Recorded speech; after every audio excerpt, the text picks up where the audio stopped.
psicoanálisis, capacitadora educativa y docente, militante y defensora de la ESI. Bienvenida, Liliana, al piso de tripulantes. Muchas gracias y muchísimas gracias por la invitación. Contenta de estar acá. Contenta de estar acá y nosotros muy contentos también de estar recibiéndote. Le estuvimos contando a la audiencia durante este programa que el día lunes por la noche estuvimos en el IPES junto a vos, donde presentaste este libro, Conversaciones con la ESI, entre desencuentros y entramados de ternura, y ayer en la capacitación que se estuvo llevando adelante en la ciudad de Ushuaia, en el IPRA, junto al SUTEF, también conversando un poco más acerca de la ESI, alojar o gestionar las emociones. Sobre eso estuviste hablando con la docencia. Muy interesante la capacitación y muy interesante también los diálogos que se generan en estas capacitaciones. Así que, si te parece, vamos a hablar un poco de esta experiencia, de esto que está sucediendo, y bueno, después seguimos con algunas otras preguntas que queremos hacerte. Sí, la verdad que fueron los 3 encuentros que tuvimos hasta ahora. Hoy seguimos y mañana también en otras ciudades. A mí me resultan así conmovedores, en el sentido de la palabra, ¿no? Que nos mueven, que nos movilizan, que no son solo espacios donde reflexionamos conceptualmente, si vos estuviste, lo viviste, sino que las intervenciones son muy sentidas, muy desde a mí me pasa, estoy recordando esto, me pasó cuando era chica y mi mamá me decía, y a partir de esto puedo pensar, y entonces me doy cuenta, y me pasa esto con mis estudiantes, y eso me parece maravilloso, ¿no? Porque la idea es que en estos espacios donde ponemos en valor la ESI nos pasen cosas, no solamente aprendamos conceptos.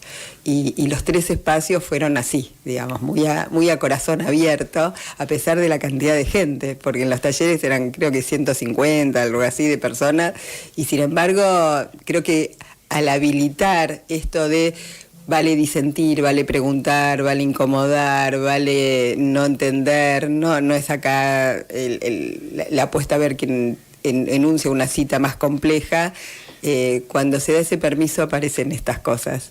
Me encantó y sinceramente se vio y mucho ayer en lo que fueron estas conversaciones que se dieron, y lo planteaste el día que presentabas el libro. La ESI, como volvés a decir ahora, nos tiene que atravesar, o por lo menos nos tiene que interpelar, y nosotros también tenemos que preguntarnos acerca de eso. Y ahí va mi siguiente pregunta: ¿cuándo vos empezás a preguntarte sobre la ESI, ¿no? También como educadora en ese rol, y cuándo terminás militando fervientemente como estás haciendo la ESI?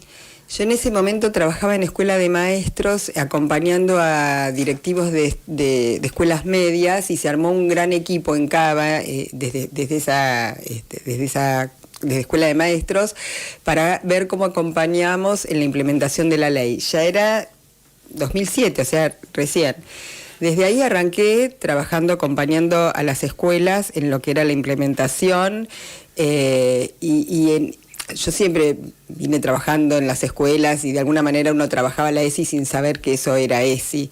Y a lo largo de esto, digo, más allá de trabajar como capacitadora, uno va interpelándose la vida, el vínculo con tu pareja, con tus hijas, con tus hijos, reconociendo tus propias contradicciones, y se va transformando, y así lo siento, como una lente donde mirás la vida, no es voy a dar esta capacitación y me pongo la camiseta de la ESI.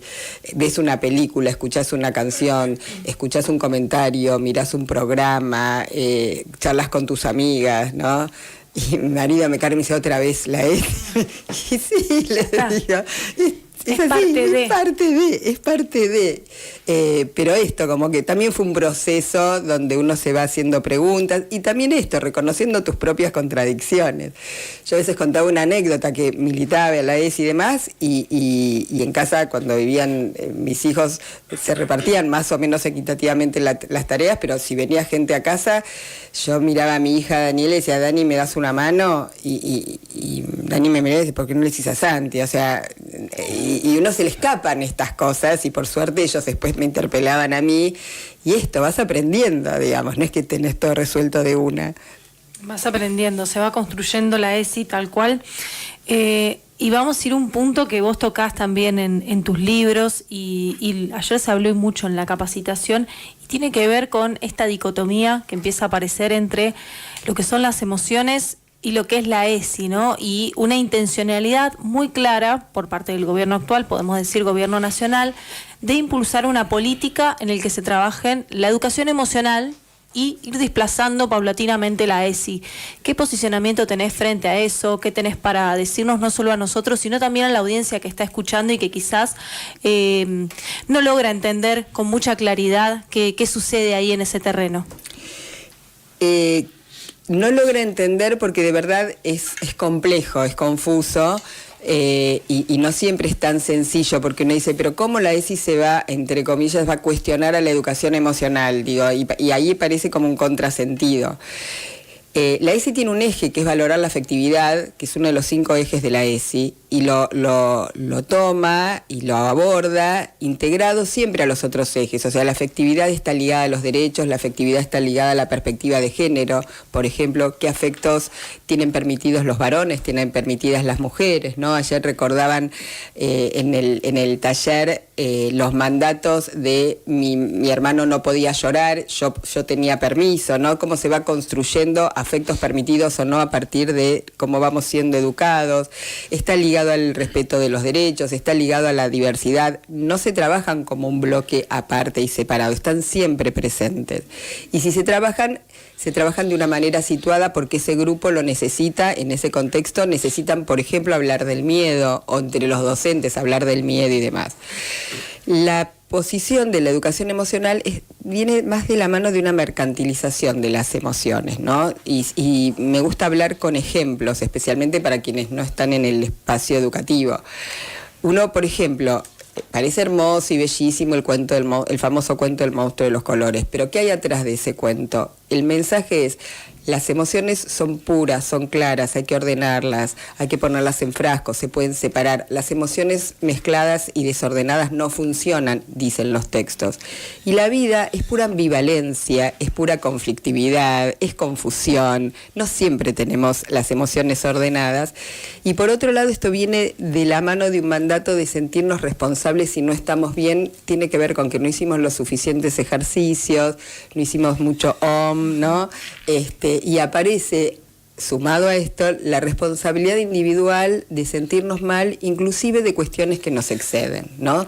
Si ando deprimida porque no llego a fin de mes, no hice los suficientes ejercicios para estar para arriba, ¿no? Y esto que nos pasa en la vida después se traduce en los espacios escolares.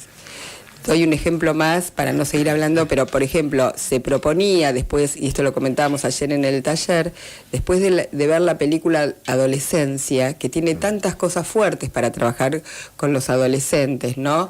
El tema del lugar del varón, de la mujer, el grooming, los grupos incel, el femicidio, la familia, el lugar de las personas adultas, cómo acompañar. Se proponía verlo con adolescentes y después trabajar con ejercicios de respiración, ¿no? Entonces, ¿qué siente un adolescente angustiado y deprimido cuando además en las redes ve toda una vida maravillosa y cuerpos maravillosos y no ve un proyecto de futuro y se siente que él está mal y que es su responsabilidad porque no hace lo suficiente para sentirse bien? No digo que esto tenga que ver con las altas tasas de suicidio, pero interroguémonos de qué sirve este mandato de eterna felicidad, de sentirnos responsables de todo lo que nos pasa, ¿no? Entonces, lo que conversábamos ayer, que no tenemos que ser ingenuos y ver qué hay detrás de esta propuesta y que no es nada casual que en este momento, teniendo la ESI con un eje que es valorar la afectividad y abordando las emociones, se desfinancia absolutamente a la ESI y se ponen todas las fichas en pagarle a fundaciones para que capaciten a docentes sobre la educación emocional. No podemos ser ingenuos en relación a esto, ¿no? Usted había mencionado, lo traigo en esa línea, ¿cómo se llama? Coreano Byung-Chul Han, hablando del neoliberalismo y la concepción neoliberal de los sentimientos en ese sentido. Me pareció muy interesante, yo no lo tenía en el radar y bueno, ayer pude investigar un poco cómo desde una concepción política nos quieren hacer ver cómo debemos sentir o cómo tenemos, o lo que decía usted también, ¿no es cierto?, que yo me siento mal pero es un problema mío y no es que el país está en un caos terrible. Tal cual. No practicaste suficiente yoga. Exactamente. Totalmente. A ver, una cuestión central que diferencia a la ESI y la educación emocional es que la ESI piensa de manera situada. Es decir, puede haber situaciones de enojo y depresión que tengan que ver con la ruptura de una pareja, con un duelo y demás. Digo, no es todo lo mismo. Pero hay otras situaciones que tienen que ver con el contexto, con lo social, con lo político, con lo cultural. Entonces, y siempre doy como un ejemplo, frente a un niño enojado, no alcanza con mandarlo al rincón del enojo, encerrarlo en un frasco o pintar mandalas, cosa que literalmente se propone, sino ¿por qué estás enojado? O sea, desde la ESI, ayer lo remarcamos, yo no voy a dejar que si está enojado le pegue o rompa los trabajos a sus compañeros, pero voy a averiguar por qué está enojado e intervenir en función de ese enojo. Y esto que vos decís, a mí me parece maravilloso lo que plantea Byung-Chul Han, porque él dice que este mandato eterno de felicidad y de estar bien nos vuelve a una permanente introspección sobre nosotros mismos y dejamos de mirar al de al lado, ¿no? O sea, estamos tan preocupados por nuestra depre, porque lo que tenemos que hacer para estar mejor y demás, que termina, y es funcional a este gobierno, debilitando el lazo, porque estamos mirándonos todo el tiempo a nosotros mismos, a lo que hicimos, a la responsabilidad de todos los problemas, aún los sociales, y descontextualizándolos, y sí, la solidaridad se debilita. Esto de los lazos va en contra, para mí, con esto de que si tenés un problema, soltá. Hay veces que para que haya amistad real, para que haya compañerismo, tenés que abrazar. Si vos soltás, dejás en banda a todo el mundo. Totalmente. Estamos en conversación con Liliana Maltz, para quien se vaya sumando recién al dial y también a YouTube, licenciada en Ciencias de la Educación, militante y defensora de la ESI, por resumirlo, ¿no? Hacerlo más aguantado porque es muchísimo más amplio. Es la primera vez que tengo el placer de escucharla. Hola, ¿qué tal? Voy a unir quizás varias cositas que estuvo diciendo. En un momento tengo entendido que el tema de la ESI incomoda socialmente, no es nuevo, sino que desde el momento que se empezó a plantear con mucha más fuerza, es un tema que hace ruido en todos los niveles institucionales y sociales. Y dijo en un momento que los ejes de la ESI no laburan independientes, sino que todos se nuclean, y en este nuclear lo voy a llevar un poco quizás para otro lado, que hace más a quizás lo que a mí más me está interpelando personalmente en este último tiempo respecto a esto, es consultarle a usted cómo ha jugado el laburo que hace la ESI en niveles sociales, bueno, dijo políticos y culturales también, respecto a las proyecciones y a las construcciones de las nuevas masculinidades. ¿Qué rol ha cumplido o lo que usted ha podido llegar a ver? Qué buena la pregunta. Uno de los sentidos que tiene la educación sexual integral cuando trabaja desde el eje que es que tiene que ver con la perspectiva de género es no solamente empoderar, digamos, a las mujeres, a las niñas y hacerlas sentir, digamos, que tienen sus derechos en este patriarcado, sino también interpelar el modelo de masculinidad hegemónica. Incluso ligado a lo que estábamos conversando respecto de la educación emocional y de las emociones, digo, esto de por qué los varones no pueden conectarse con el miedo, con la ternura, ¿no? Pareciera que los afectos que tienen permitidos los varones y la masculinidad hegemónica es demostrar la bronca, la ira, el enojo, y cuanto más violentos, más machos y mejor, ¿no? Más Vos poder, ves, ¿no? Más poder, totalmente, ¿no? Y no es casual la muerte de varones en guerras, en situaciones de violencia, ¿no? En deportes de riesgo, en suicidios, digo. Entonces, me parece fundamental esta pata, digamos, esta tarea de la ESI, que es interpelar este modelo que le trae muchísimo padecimiento a los varones. Desde pequeños, ¿no? No llores, no seas mariquita, ¿no?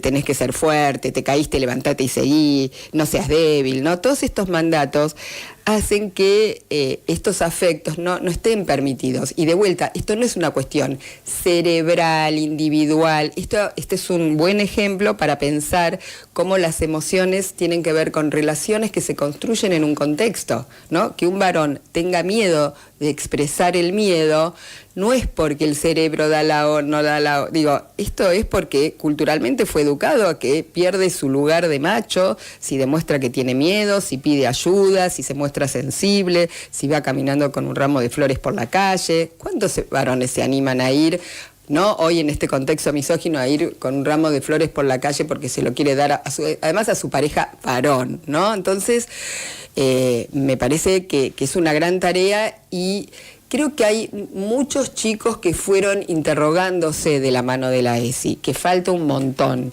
pero creo que hoy hay muchos más varones, niños que sienten ese permiso, y eso es mucho del trabajo de la ESI en las escuelas. Falta muchísimo y estamos en un contexto complejo, pero creo que eso es una tarea esencial, ¿no? de poder revisar estas cuestiones.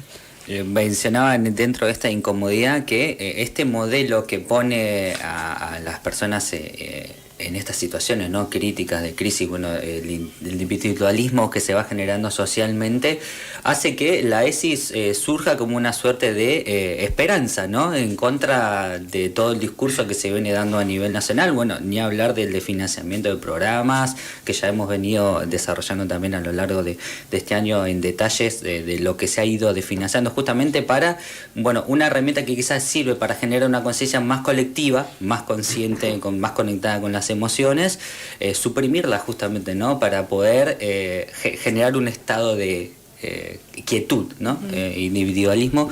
No sé si te gustaría poder desarrollar un poco cuál es tu perspectiva y tu visión respecto a lo que quizás podría llegar a darse, ¿no?, respecto a la ESI como una respuesta ante todo esto. La ESI incomoda fundamentalmente porque interpela el orden dado, no solamente el orden dado respecto de los mandatos del varón y de la mujer, sino todo lo que se consideraba, entre muy comillas, normal y natural. La ESI viene a decir, no es normal y natural, es un proceso de naturalización que esconde relaciones de poder y que hay que revisarlas. No es casual entonces que en gobiernos de derecha neoliberales desfinancian absolutamente la ESI, porque la ESI debería ser política pública porque es ley, es un derecho y es una obligación, pero para hacer política pública necesita de presupuesto, cosa que, fíjate, que tanto molesta que aún materiales que estaban subidos de manera gratuita en diferentes páginas del Programa Nacional de Educar, los bajaron. O sea, ahí no pueden hablar de que es una cuestión de presupuesto. Bajaron materiales de acceso gratuito, esto es clarísimo. Y por otro lado, ¿dónde ponen las fichas? En la educación emocional. Digo, esto dice cuánto molesta la ESI porque interroga, porque interpela, porque abre preguntas, porque dice, donde hay una certeza, la cuestiona, y esto es absolutamente molesto.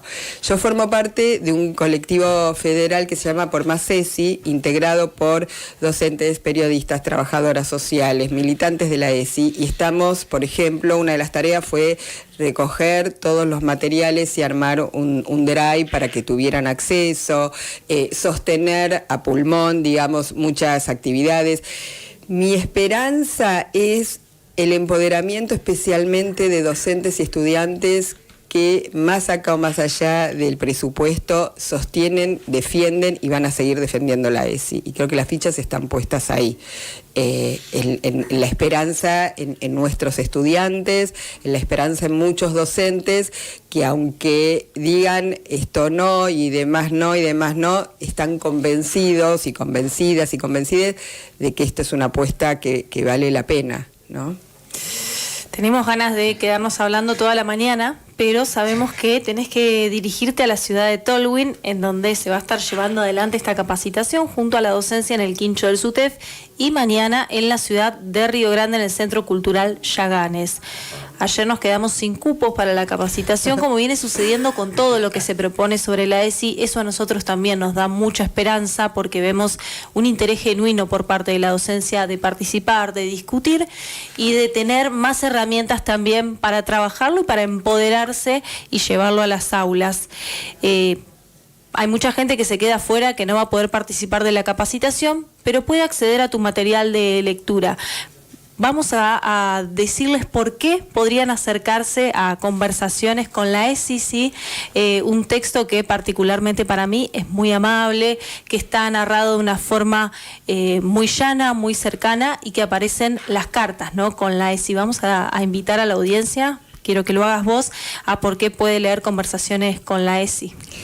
En Conversaciones con la ESI tomó varios temas de la mano de la ESI, que son incómodos, pero que me parece que hoy son muy necesarios. Por ejemplo, que tienen que ver con las dificultades para convivir y convivir con otros y otras diferentes.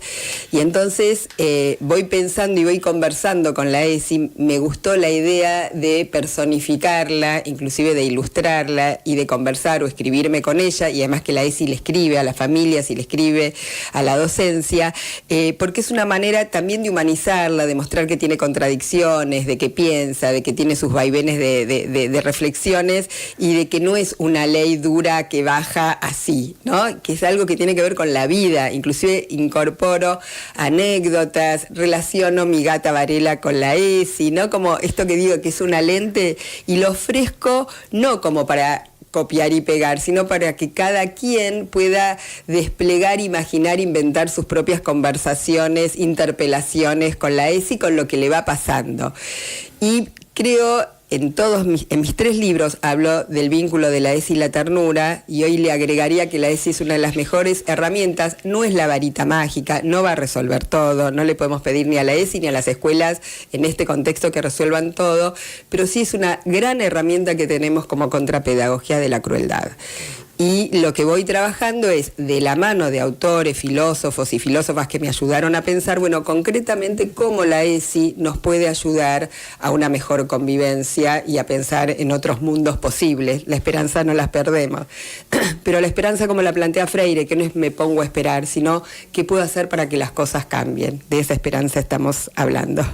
Hermoso, Liliana, un placer tenerte acá. Esperamos que la audiencia lo haya disfrutado tanto como nosotros en el piso. Liliana Maltz estuvo acá en Tripulantes de la Mañana. Nos vamos a una breve pausa. Un poco de música va a sonar en FM Nuestras Voces. Y a la vuelta, último bloque con Martíez.